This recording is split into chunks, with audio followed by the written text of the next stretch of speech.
All right, welcome back to the third episode of the from. It's the third episode in, and I still can't even get the goddamn name of the podcast right. Okay, let's do this again. Welcome to the week from a camping chair. I should have made the name way shorter than that, but at the time it made sense, and we're too deep in now, guys. We can't retreat on this one. It's out there, and that's just what it's called. But yes, welcome back. Well, the viewers. The viewers actually, listeners. I'm surprised. We're doing all right. We got more listeners than what I thought. So it's good to see that people have returned to watch and listen to the second episode. That's fantastic. We're getting some numbers up. It's better than I thought. We're almost at the stage of, if I could put it into some sort of social gathering so you sort of understand, I'd say it'd be more on the lines of, it's a house party. One of the guys there has invited, a few extra people, and then those people have told some other people, and it's just about to break loose. We've got people mingling in different social groups and what they should do, and it's getting out to the stage where we're just about to be drinking beers and not worrying about coasters. Like table coasters, to stop those ring marks on wood. We're almost at that stage, but we still have a long way to go. But it's great to see some people have returned to listen. Anywho's, that's enough of that smack talk. Right, this week. Well, there hasn't been too much happening this week so far, personally. No outrageous stories this week. What can I even think of? I think the only thing I can think of is, this week on Netflix. I think it's called Afterlife. But yes, Afterlife by Ricky Gervais and starring Ricky Gervais. It's a new TV show, just got released, and yeah, it's a good watch. I'd recommend that to you listeners out there. If you've watched Extras or the original Office, it's along the same sort of lines as that, but it's more similar to that newer one where the dog dies. I can't remember the name of the show. Is that a spoiler alert? But could it be classed as one if I can't even remember the name of the show? Yes, the one with this one. The dog hasn't died. All right, so that was the old one, but this one hasn't died, and apparently it doesn't die the whole way through. I haven't quite finished it yet, but he did put that up on social media about that. But no, this one's about. It's just a man struggling with the death of his wife and trying to get through it. It's a weird one. It's funny, but then it's also mildly depressing, and then it's a bit of a tearjerker.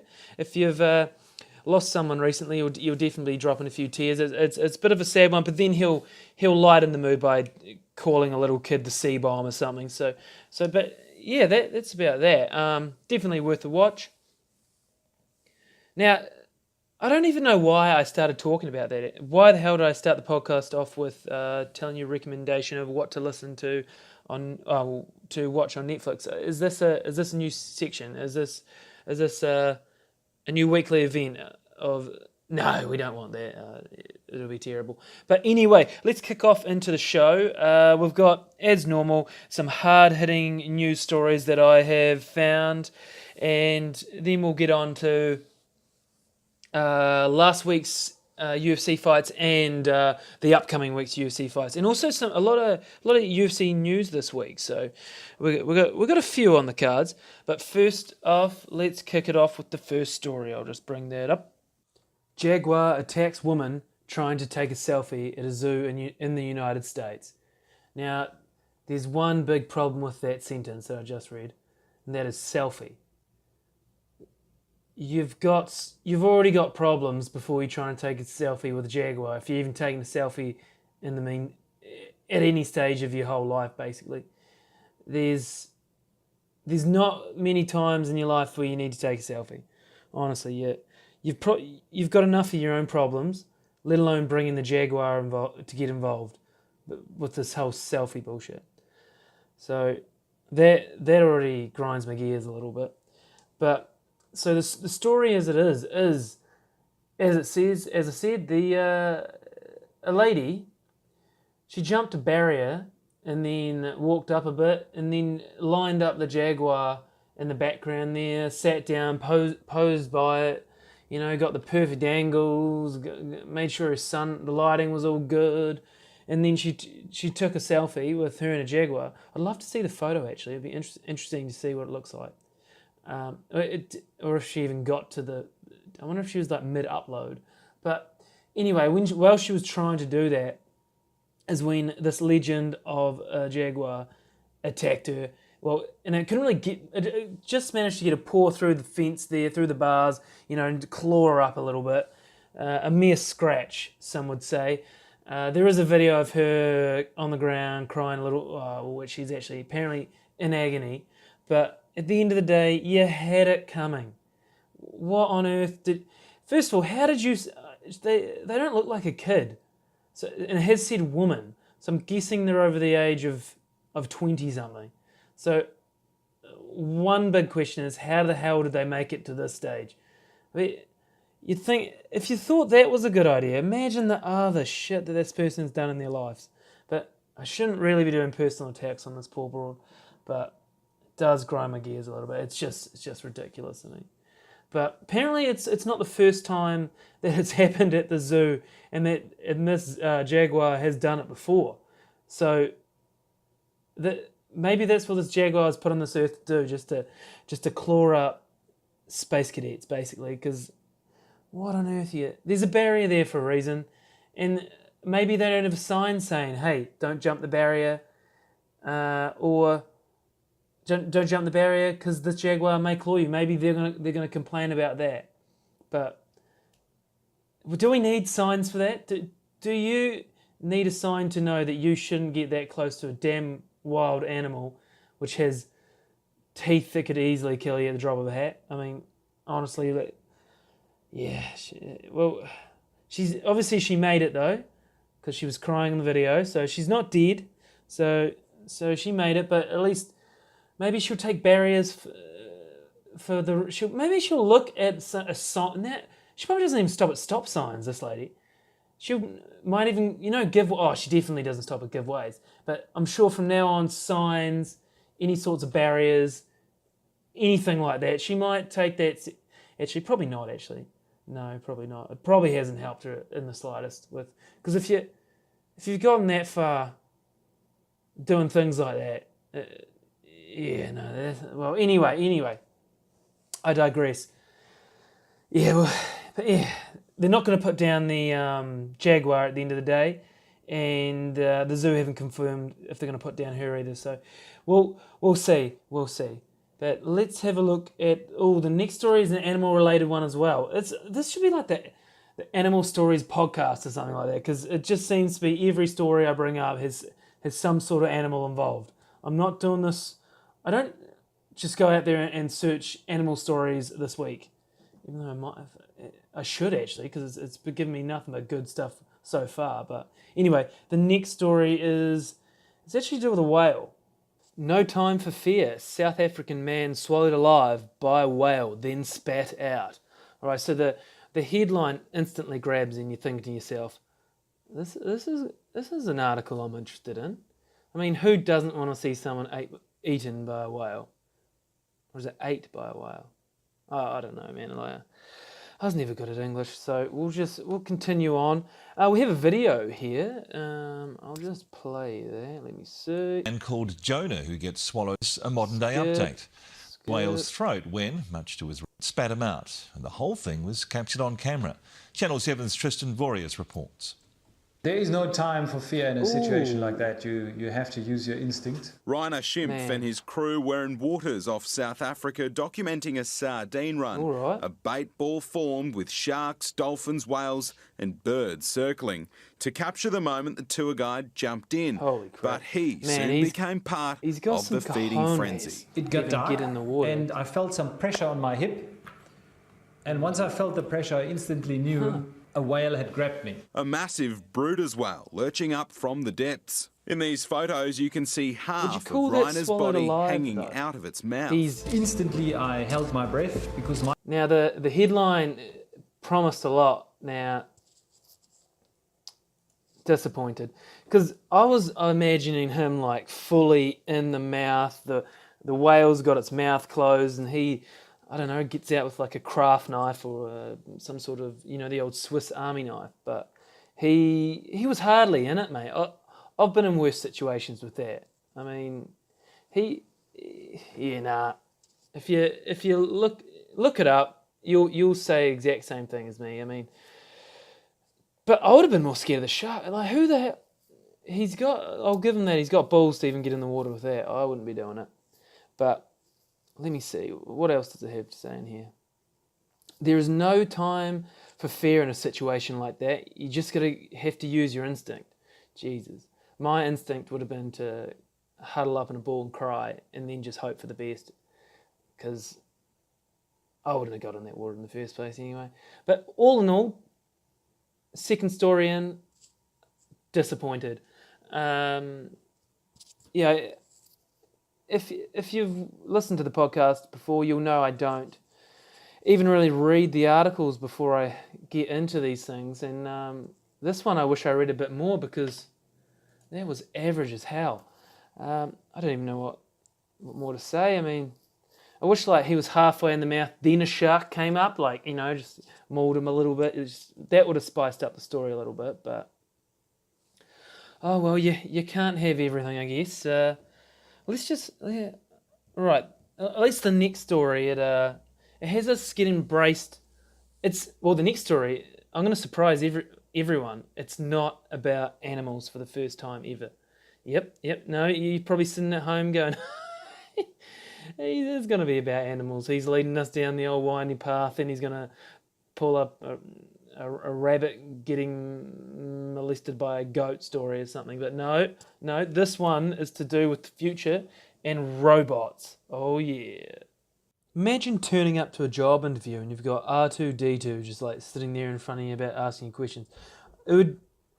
I know at the moment it would probably feel weird, but I guess, I don't know, in 15 years or so it could be the norm. But let's watch this. I'll just bring up a video and you can take a wee look at this bad boy. And to the audio listeners, I will, explain it with words, some would say. This is Tang Guy. She's a robot that's been programmed to carry out job interviews, and unlike humans, she doesn't it's have creepy any as unconscious hell. biases. It's like I can communicate with her using this. It's like a nightlight with a At the moment, face she on only it. speaks Swedish. Yeah, think of a nightlight with a face on it. Holy crap, it's way creepier than I thought it would be. Yeah. It speaks only Swedish at the moment, so that's handy. Let's have a skip. Why do you think Tang Guy could be better at carrying out interviews than humans? Well, Tang Guy doesn't have any unconscious bias, for example. As you know, we make presumptions when we first meet each other. It takes about 7 seconds for someone to make a first impression. And we want to challenge that. Is there not a possibility? Only 7 seconds for a person to make a judgment on someone. Well, that sounds about right. It's a bit creepy, to be honest. It typically takes about 7 seconds for someone to make a first impression and about 5 to 15 minutes for a recruiter to make a decision. We want to challenge that, is what they plan. Benefits. The only benefit I can see from this wacky wee device is ugly people are going to have a lot better chance getting jobs nowadays, because hell, I'll be having a go. I'd say I'm probably more on the hideous side of things. So maybe I want them to be in on my interview, because we all know that the attractive people, they have a bit of an easier time in the old interview process. I think I actually was reading the other day something about, it was like attractive people in interviews, and they were attractive. Sorry, did I say attractive? I don't know. Anyway, attractive people in interviews. They were saying that a lot of them don't even end up getting asked the questions to do with the job. They just sort of go more into, so what do you do for fun? Okay, I can't wait for you to work here, you good-looking beast. Unfortunately, I've never had that. I've had to get by on just my brilliance alone. So it's worked out alright for me so far, but with this robot, who bloody knows the jobs that us bloody swamp donkeys could end up? You know, it could be... Jeez, the world will be my oyster once R2-D2 is making decisions. If he's just doing it off just intelligence and natural charisma alone, I am going to be fine. I will be just fine. But at the moment, it can only speak in Swedish, so I'll be screwed then. But they are teaching in English. I did see they're teaching in English, so I think we've got a while away. But you know, it's crazy. It's just the times are changing, boys and girls. I do have reading the statistics, I do have a large female audience. It may be to do with my soothing voice, which the females quite like. So I will start doing articles that more target the female listeners, but that's for another time. But back to this one, yeah, interesting times.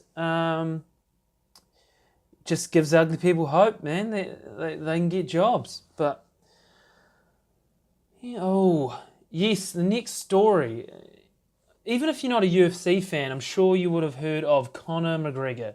He's the one guy, you talk to someone, they've never watched UFC in their life, you bring up Conor McGregor, they all know the Irish dude, and he's in the headlines again. Now this time, I'll just chuck it up here. McGregor arrested for smashing fan's phone.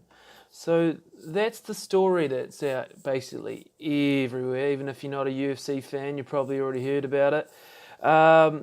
So what it looks like is, well, when I first read the story, I didn't see the phone part. And what I did see was he was booked for robbery / strong arm and criminal mischief. Over $1,000. Well, I just saw this robbery and strong arm bit, and I was like, did he just try to rob a dairy or something?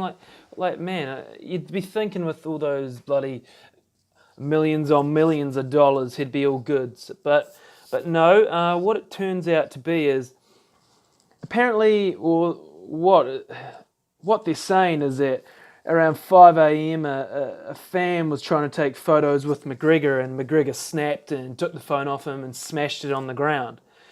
It's strange that what he was doing up at 5 a.m., but it's Conor McGregor can do what he wants. Like, I honestly couldn't. There's a few people saying he was up doing dodgy shit, but who cares? It's Conor McGregor. He can do what he wants. I mean, when you got that sort of money, it doesn't really matter. But it's odd that he'd do that, since he's, always doing shit for the fans. But the person whose phone it was, they're trying to play the card of, oh, yeah, I wasn't even doing anything wrong. I just, took out my phone, but I don't know if I believe that. I reckon he would have been doing the, McGregor, let's get a photo. It's 5 a.m. in the morning. The last thing would you want anyone coming up to you at 5 a.m. trying to get a photo? I wouldn't. So, yeah, I mean, he probably was even taunting him. He was like, "Hey, McGregor, when you next going to get beaten by Khabib," or something like that, calling him Mick Tapper and stuff like that. But I don't know. But this is what he claims, the person whose phone it was, claims that, all right, as soon as we go, so we see McGregor in the club and it was cool or whatnot. on the way out, we're just waiting for our vehicle at the valet, and as soon as we go to pick it up, I see Conor McGregor. So I tried to take out my little phone, and as soon as I pull it out, the phone, McGregor comes over and he tries to shake my hand. And as soon as he goes to shake my hand, he pulled me in, grabbed my phone and started smashing it on the ground. To be fair, if that was what played down, that's pretty freaking sneaky of old McGregor to, hey, is this a fan here? Shake your hand. Oh, boom, I got your phone, sucker. But yeah, no, it is weird. Apparently his bodyguards then wouldn't, he was being real rude. Get the F out of my face. You don't just do that. So yeah, it's odd behaviour, but who knows? Maybe McGregor was on that the old marching powder. But who knows, man? I'm gonna say that it was just some weirdo, over the top fan who was just annoying him at 5 a.m. But do we really? It's obviously a money grab. Obviously, he's just. He just, rung the police to try, so he can sue him later on and try get them millions. But you got to give it to him, I guess. Probably, at least I'm sure he'll get a bit of a payout, but I'd like to see McGregor's side of the story. I bet you it's not exactly how it seems. And there was pictures of him afterwards running on the street. So like he got released from jail, paid the bail obviously because it ain't nothing to him. And then he was seen doing jogging, so he's still training. So good on him. He's not letting them affect him, but I wouldn't believe too much of what's going on here. I reckon it was just some creepo probably just at him all the time about photos. And as I said, it's 5 a.m, mate. He probably had a few drinks. He was probably, he pushed out the boat a little far, and the last thing you need is some stranger coming up to you trying to take a photo. But anyway, I'm going to take Conor's side on that, and I'm not going to believe that random stranger, even though Conor does do the odd weird shit, like how he threw the chair at a bus and everything like that. I mean, but it'll be interesting to see Conor's side on it.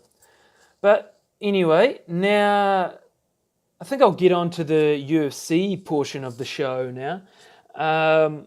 So if you're not into UFC, probably about now is when you want to turn this off. But now skip to the end. Actually, just skip to the end, and so then you can hear my spiel about everything. But anyway, what do we got now? Oh, first things first. Yoel Romero says he heard a USADA violation for Paulo Costa and then walks it back. So news this week came out that Paulo Costa got tested positives for some sort of roids, and I don't think the world was too shocked. I mean, the man looks like he was made in some sort of like mold of a Greek god. It's insane. He is one ripped dude. But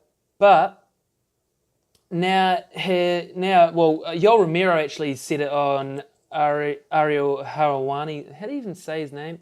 Ariel. You know who I'm talking about if you're into MMA. That what he had been told is that the fight was off, and it was because Costa popped for roids, and that then he'll be fighting not Yoel Romero, obviously. He'll be fighting bloody the Gator dude. What the hell's his name? You know who I'm talking about. Jaguar. That's it. Jesus Christ. See, this is some professionalism right here, guys. My Lord, we are good. But then now, well, that's what he says he got told, but now the Paulo Costa's come out and his managers come out, and the UFC have even spoken to Yoel Romero and said that's not the reason. They can't say the reason as of yet, which is odd, because of his injury. Wouldn't you just say it was injury?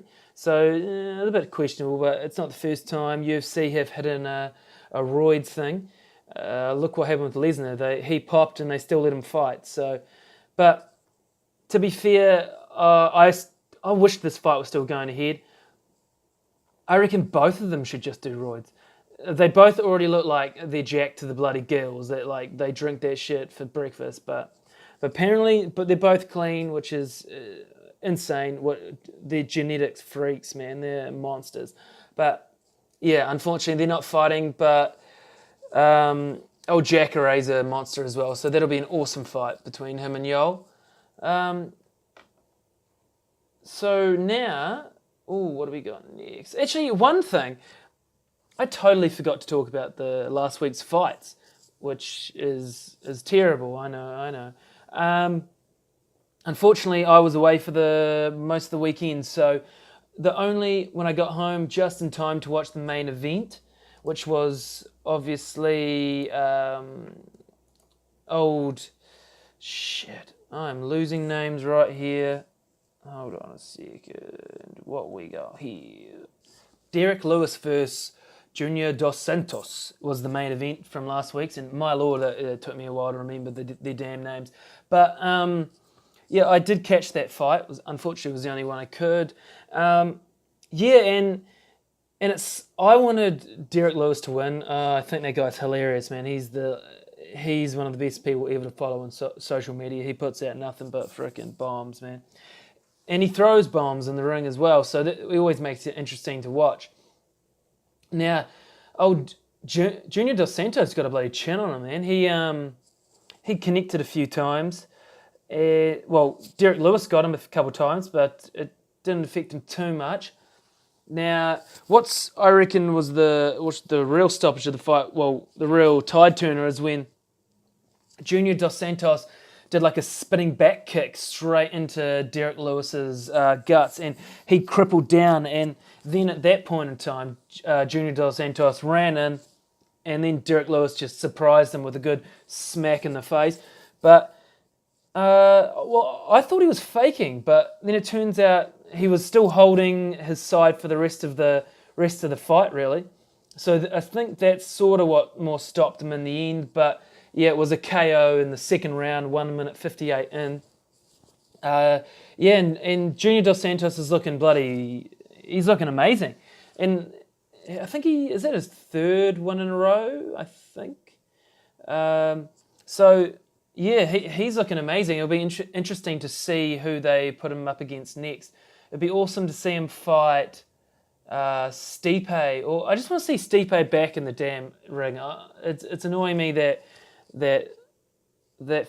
he's not getting any fights. I mean, that Daniel Cormier fight, I still reckon that was a bit iffy. He poked him in the eye like twice within like 2 minutes of himself, and now you won't give him a damn rematch, which is ridiculous because he 100% got him deep in the eye. Like on the replays, you were like, no wonder he didn't see that freaking uppercut coming. I'm not saying that DC still wouldn't have destroyed him in the end and just used his wrestling and to take him down, but I still think Stipe had a lot more in him, and those eye pokes had a lot to do with that loss. But yeah, I reckon they'll probably put Junior Dos Santos versus Francis Ngannou, I'd say.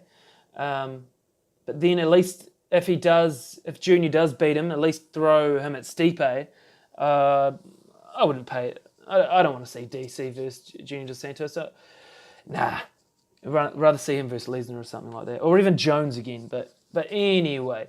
Now on to the card that is this weekend. The first fight I want to talk about is Volkan Oezdemir versus Dominic Reyes. Now, old Volkan is coming off two losses back to back. Was versing Anthony Smith and DC. So both good, no shame in losing to them two. But yeah, but before that he was on hell of a run and he was looking amazing. But he's versing Dominic Reyes, who is he's what is he? He's on a four fight white. Jesus, I wish I could read. It would make this podcast a lot easier. But he's coming off a 4-fight win streak in the UFC, and he's got a 10-0 record. So that'll be an interesting fight. I'm going to go for Dominic in this one. no real reason behind it. As you well know, I don't know what I'm talking about when it comes to UFC or most things in general. Just a fan. But I'm going to go Dominic Reyes on this one just because he's on that streak. He's walking into that ring with, his confidence will be sky high and hopefully it shows in his performance. So TAB betting sites, you go for Dominic Reyes, mate. Let me help you win money, okay? Next fight, we've got Edwards versus Nelson. Now, Edwards is coming off a 6-fight win streak with his last loss was to Usman. So, and as we all know, Usman just destroyed Tyron Woodley a couple of weekends back. So you can't be ashamed of that. So he's a monster. So, but then again, Gunnar Nelson's no bloody slouch. His last fight was against Alex Oliveira. Is that it? Oh, man. You're all probably sitting at home going, he's another bloody sharp. He can't bloody pronounce names, which I used to make fun of him a lot, but now that I'm doing this, I understand. All the names is bloody hard. We need easier last names. But anyway, he won that by a rear naked in the second round. So, but they both got pretty similar records. Edwards is 16 wins, 3 losses, and Gunnar Nelson is 17 wins, 3 losses, 1 no contest. So I'm going to throw it up in the air, boys. I'm going to go Edwards just again as Reyes. Edwards, he's going to walk in there with more confidence. He's bloody, even though Gunnar Nelson is coming off a win, Edwards is coming off 6 wins back to back. So that's got to perk up. That's got to perk up the old downstairs when you're walking around with 6 wins. So let's go for that one. Yep. So TAB lock in Edwards. And then to the main event, we have Darren Till versus Jorge Masvidal. This is hell of a fight.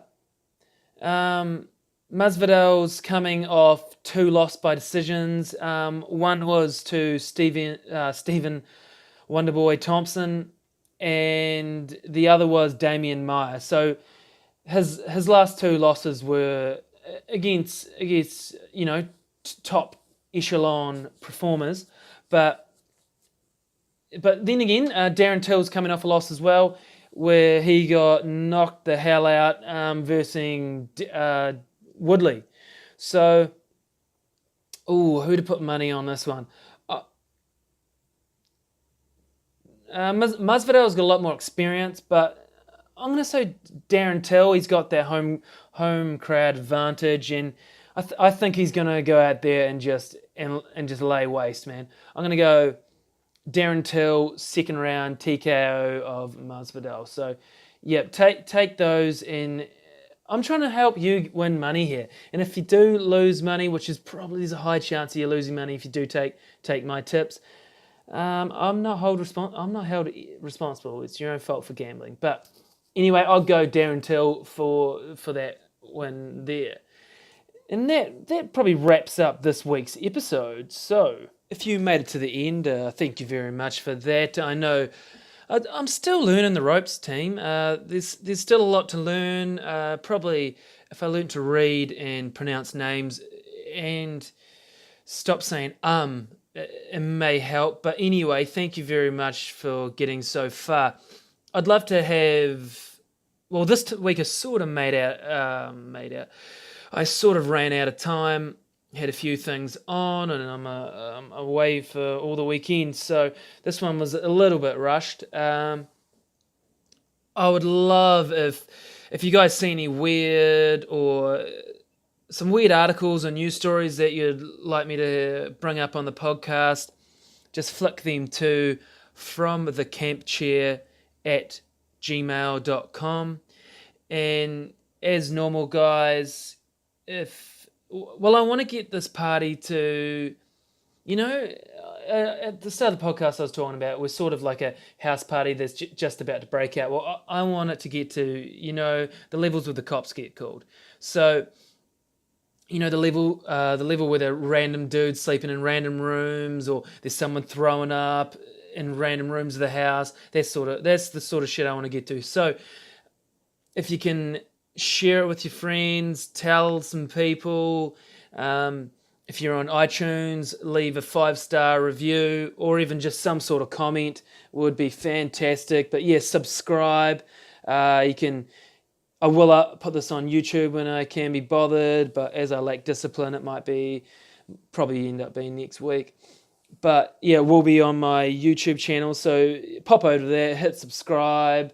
That'd be handy. But yeah, just subscribe, and as long as you come back, really, that'd be great. And yeah, it's all looking positive so far. We're slowly growing, faster than I expected. So I will keep doing it at this stage. So up until then, I'll catch you next week. Thanks for that, team.